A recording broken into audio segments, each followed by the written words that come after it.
Hi friends, అందరూ ఎలాగున్నారు? నేను మీ అనుపోల్. మీరు చూస్తున్నారు bless you online service YouTube channel. So, present అయితే మన ఛానల్‌లోని ఈఏపీ సెట్‌కి సంబంధించి, బైపీసీ కౌన్సెలింగ్‌కి సంబంధించి చాలా వీడియోస్ అయితే నేను పోస్ట్ అయితే చేస్తున్నాను. సో, అందులో భాగంగానే మనకైతే ఇవాళైతే మాత్రం మనకి బీఎస్సీ నర్సింగ్‌కి సంబంధించిన వచ్చిన అఫీషియల్ నోటిఫికేషన్ అయితే మీకు క్లియర్‌గా ఎక్స్‌ప్లెయిన్ చేయడం అయితే జరుగుతుంది. సో, చివరి వరకు చూడండి. ఎవరైతే బీఎస్సీ నర్సింగ్‌కి అయితే అప్లై చేసుకోవాలనుకుంటున్నారో, సో, అదే విధంగా ఎవరైనా సరే బైపీసీ కౌన్సెలింగ్‌కి సంబంధించి వెయిట్ చేస్తున్నారు. ప్రతి కోర్స్‌కి ఫార్మసీ కానివ్వండి, హార్టికల్చర్, ఫుడ్ కల్చర్, ఫిషరీ ఇంకా ప్రతి కౌన్సెలింగ్‌కి సంబంధించి అప్డేట్స్ మీకు గాని కావాలనుకున్నట్లయితే ఖచ్చితంగా ఛానెల్ సబ్స్క్రైబ్ చేసి బెల్ నోటిఫికేషన్‌ని ఆల్‌లో గాని పెట్టుకున్నట్లయితే ఇక మీరు ఈ విధంగా వచ్చిన బైపీసీకి సంబంధించి కౌన్సెలింగ్స్ వచ్చిన ప్రతి వీడియోని గాని లైక్ గాని చేసినట్లయితే నేను మరిన్ని వీడియోస్ చేయడం జరుగుతుంది ఫ్రెండ్స్. సో, చెప్తున్నాను కదా! ఖచ్చితంగా సబ్స్క్రైబ్ చేయండి, లైక్ చేయండి. మీ ఫ్రెండ్స్ అండ్ ఫ్యామిలీకి షేర్ అయితే చేయండి.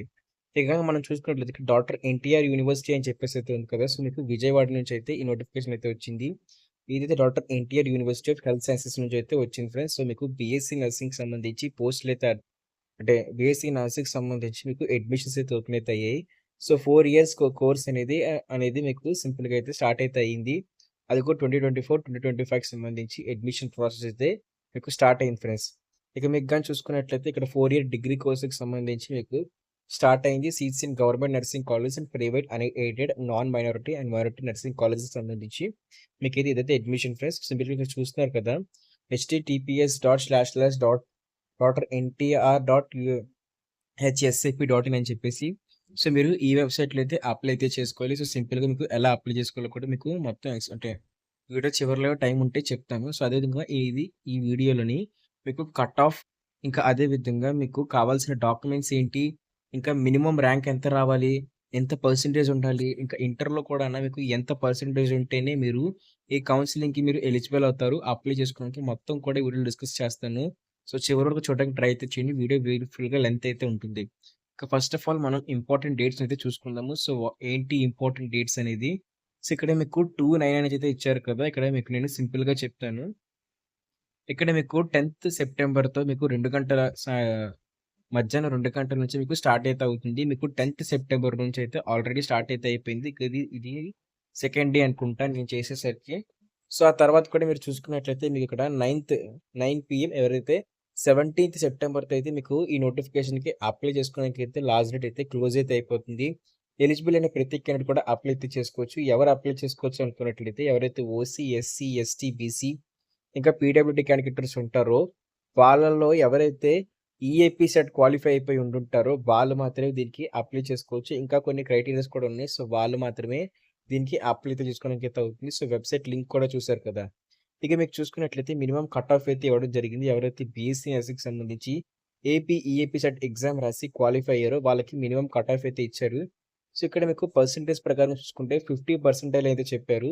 ఇక ఓసీ క్యాండిడేట్స్ ఎవరైతే ఉంటారో వాళ్ళు ఎవరైతే 4382 అంటే మీకు ఈఏపీ సెట్ 2024లోని 4382 కన్నా మీ ఒక ర్యాంక్ అనేది పైనుంటే అంటే మీకు 4383 నుంచి అంతకన్నా పైన మీకు 41,000, 42,000 ఉండి మీరు గాని ఓసీ క్యాండిడేట్‌లో గాని ఉన్నట్లయితే ఖచ్చితంగా దీనికి అప్లై అయితే చేసుకోవద్దంటారు. మీకు ఎట్టి పరిస్థితుల్లో కూడా సీట్ అయితే రాదు అని చెప్పి వాళ్ళు క్లియర్‌గా అయితే చెప్పడం జరిగింది.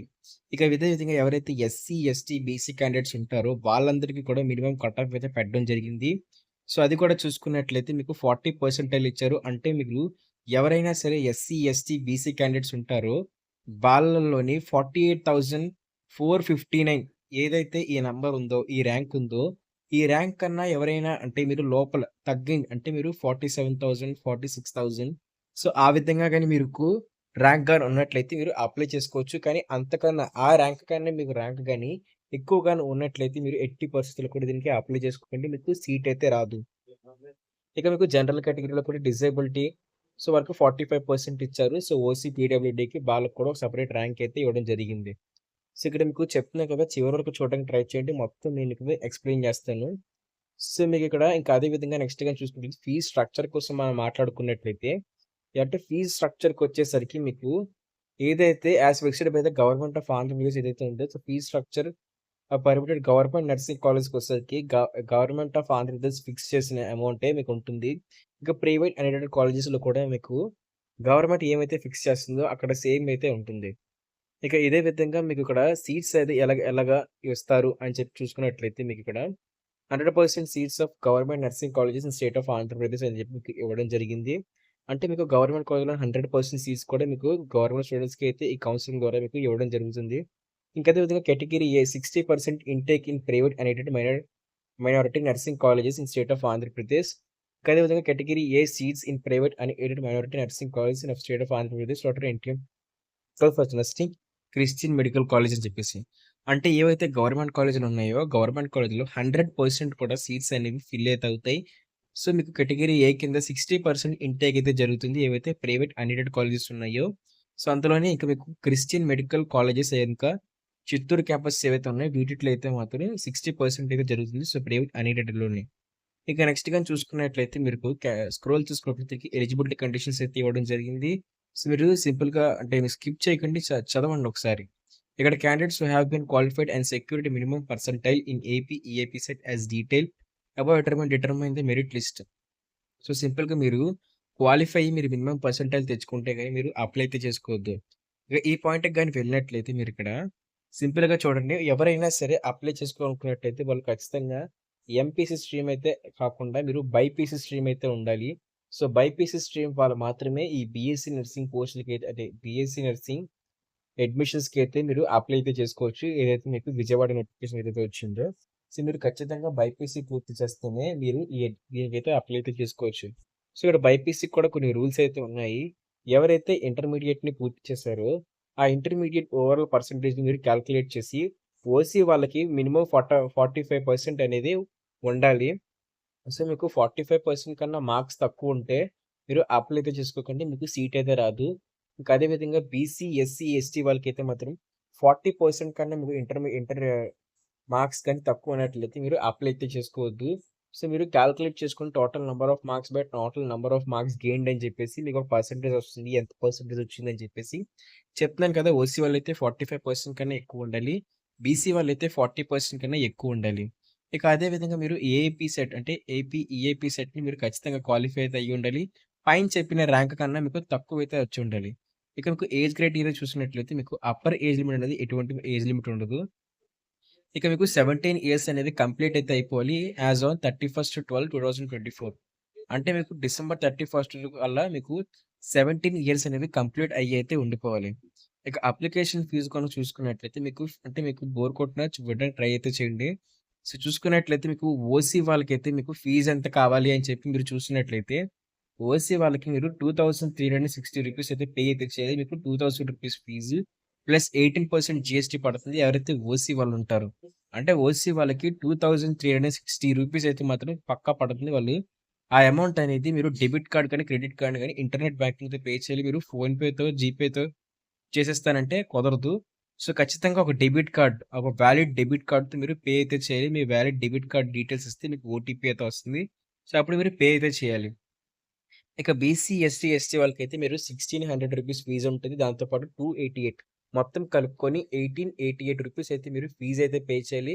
డెబిట్ కార్డ్ లేదా క్రెడిట్ కార్డ్ ఇంకా నెట్ బ్యాంకింగ్‌తో మీరు పే అయితే చేయాలి. ఇది ఫ్రెండ్స్ మనకి ఫీజెస్ సంబంధించి అయితే మాత్రం మీకు ఇన్‌స్ట్రక్షన్స్ కూడా ఇవ్వడం జరిగింది. సో, మీరు దీన్ని ఎక్కడ ఆఫ్‌లైన్‌లో అప్లై చేయడం, కాలేజెస్‌కి వెళ్లి అప్లై చేయడం అయితే చేయకూడదు. ఖచ్చితంగా అఫీషియల్ వెబ్‌సైట్‌లోకెళ్లి మీరు అప్లై అయితే చేయాలి. సో, ఎలా అప్లై చేయాలో కూడా నేను మీకు ఎగ్జాంపుల్ కింద చేసి చూపిస్తా. అంటే మీకు చేసి చూపించడానికి ట్రై చేస్తాను లాస్ట్‌లోని. లేకపోతే బేసిక్ అండర్‌స్టాండింగ్ కూడా మీకు ఇవ్వడం జరుగుతుంది. ఇక గాని మన కిందకి గాని స్క్రోల్ చేసినట్లయితే మీరు దీనికి అప్లై చేస్తుంటే మాత్రం ఖచ్చితంగా కూడా మీరు ఇక్కడ ఇంటర్నెట్ ఎక్స్‌ప్లోరర్ 11 వెర్షన్ అయితే వాడమంటారు. మీరు సింపుల్‌గా మీ క్రోమ్ వాడండి. ఎటువంటి ప్రాబ్లమ్ కూడా ఉండదు. The feed by the applicant is not transferable, refundable under any circumstances అని చెప్పైతే అన్నారు కాబట్టి, ఒకసారి చూసుకోండి. ఒకసారి పేమెంట్ చేసిన తర్వాత ఒక 2, 3 అవర్స్ తర్వాత చూడండి స్టేటస్‌ని. స్టేటస్ అప్‌డేట్ అయిపోయినా సరే అయినట్టయితే మీరు రీఫండ్ అయితే ఖచ్చితంగా సెకండ్ టైమ్ పే చేయకండి. అలా కాకుండా 24 అవర్స్ అయిన తర్వాత కూడా మీరు వెబ్‌సైట్‌లో చూపించకపోతే ఏం చేయాలి? ఫీజ్ ఫెయిల్యూర్ అయితే ఏం చేయాలి అని చెప్పైతే నేను మీకు లాస్ట్‌లో చెప్తాను. అందుకే చివరి వరకు చూడండి. ఫీజ్ విషయంలో ఏం ప్రాబ్లమ్ ఉన్నా సరే నేను మీకు గైడెన్స్ అయితే ఇస్తాను కాబట్టి, సో, లాస్ట్ వరకు చూస్తే ఇంకా అది కూడా చెప్తాను. సో, ఏం చేయాలని చెప్పేసి ఫీజ్ విషయంలో కూడా. ఇక మీకు డాక్యుమెంట్స్ అయితే అడుగుతున్నారు. సో, ఫస్ట్ నేను మ్యాండేటరీ డాక్యుమెంట్స్ అన్‌మానిటరీ డాక్యుమెంట్స్ కూడా మీకు 2 ఎక్స్‌ప్లెయిన్ చేయడం జరుగుతుంది. సో, ఫస్ట్ వచ్చేసరికి ఏపీ ఈఏపీసెట్ 2024 ర్యాంక్ కార్డ్ అయితే కావాలి. సో, మీకు ర్యాంక్ ఎంతొచ్చిందనేది ఒక పీడీఎఫ్ రూపంలో మీకు ర్యాంక్ కార్డ్ కావాలి. అది కూడా 1000 కేబీ కన్నా తక్కువైతే ఉండాలి. ఇక జేపీఈజీ ఫార్మాట్‌లోని మీకు 500 కేబీ కన్నా మీ లేటెస్ట్ పాస్‌పోర్ట్ సైజ్ ఫోటో అయితే ఉండాలి. ఇక మీ సిగ్నేచర్ కూడా ఉండాలి. అది కూడా జేపీజీ ఫార్మాట్‌లో 500 కేబీ కన్నా తక్కువైతే ఉండాలి. ఇక డేట్ ఆఫ్ బర్త్ సర్టిఫికేట్ అనేది అంటే మీకు డేట్ ఆఫ్ బర్త్ కింద 10థ్ క్లాస్ మెమో అనేది తీసుకోవడం జరుగుతుంది కాబట్టి అది కూడా మీరు పీడీఎఫ్‌ని 100 కేబీ అంటే 1000 కేబీ కన్నా తగ్గించేసి మీరైతే అప్‌లోడ్ చేయాల్సిన అవసరం అయితే అవుతుంది. ఇక మెమోరాండమ్ ఆఫ్ మార్క్స్ అంటే మీ ఇంటర్ మార్క్స్ మెమోని అయితే మీరు ఖచ్చితంగా అప్‌లోడ్ చేయాలి. Grade certificate not accept. ఇదెవరైతే మీరు వొకేషనల్ కోర్సెస్ ఇవన్నీ ఉంటాయో వాళ్ళకైతే తెలుస్తది. సో, వాళ్ళు చూసుకోండి గ్రేడ్ సర్టిఫికేట్ యాక్సెప్ట్ చేయరు. మీ ఇంటర్ మార్క్స్ మెమోని మాత్రమే ఖచ్చితంగా వాళ్ళు తీసుకుంటారు. అది కూడా మీకు పీడీఎఫ్ ఫార్మాట్‌లోని 1000 కేబీ కన్నా తగ్గించేసి ఉండాలి. ఇక మీకు ఇంటర్మీడియేట్ ఈక్వలెంట్ ట్రాన్స్‌ఫర్ సర్టిఫికేట్ అంటే మీకు ఇంటర్ అయిపోయిన తర్వాత టీసీ ఇస్తారు కదా! మీ కాలేజ్ వాళ్ళు అడిగినట్లయితే వాళ్ళైతే ఇవ్వడం జరుగుతుంది. సో, అది మ్యాండేటరీ పెట్టారు కాబట్టి ఇంకా ఎవరైనా తీసుకోకపోయినట్లయితే వెళ్లి ఇప్పుడే కాలేజ్‌కెళ్లి మీ ఇంటర్మీడియేట్‌కి సంబంధించి టీసీ తీసుకోండి. టీసీ, మార్క్స్ మెమరీ కాలేజ్‌కి అయితే ఎళ్లి సో, అది ఆ 2 కూడా పీడీఎఫ్ ఫార్మాట్‌లో ఉండాలి. అది కూడా 1000 కేబీ కన్నా తక్కువైతే ఉండాలి. ఇక నెక్స్ట్‌గా చూసుకుంటే స్టడీ సర్టిఫికేట్స్ కావాలి. 2 units intermediate study certificate for equivalents if more than 1 certificate అని చెప్పేసి ఇక మీకు ఇంటర్మీడియేట్‌కి సంబంధించి 2 ఇయర్స్ సంబంధించి ఒక స్టడీ సర్టిఫికేట్ అయితే మీ కాలేజ్ వాళ్ళని అడిగినట్లయితే, వాళ్ళైతే మీ ఫోటో అన్నీ ఉండి, మంచి స్టడీ సర్టిఫికేట్, కాలేజ్ సైన్, స్టాంప్‌తో అయితే మీకు ఇస్తారు. ఇక అదేవిధంగా స్టడీ సర్టిఫికేట్ ఫ్రమ్ 6థ్ టు 10థ్ క్లాస్ అని చెప్పేసి మీరు 6థ్ నుంచి 10థ్ క్లాస్ చదువుకున్న ఏ స్కూల్‌లో చదువుకున్నారో, ఆ స్కూల్‌కి సంబంధించి స్టడీ సర్టిఫికేట్‌లు కావాలి. అయన్నీ కూడా మీకు మ్యాండటరీగా అయితే ఉండాలి.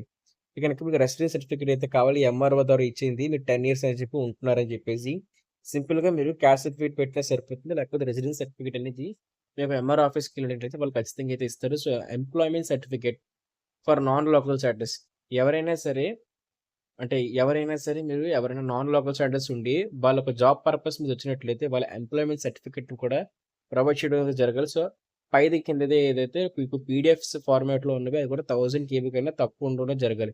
ఇక మైగ్రేషన్ సర్టిఫికేట్ కూడా కావాలి. ఎవరైతే తెలంగాణ నుంచి ఏపీకి అయితే వస్తున్నారో, వచ్చి ఉంటున్నారో వాళ్ళు మైగ్రేషన్ సర్టిఫికేట్‌ని కూడా అప్‌లోడ్ చేయాలి.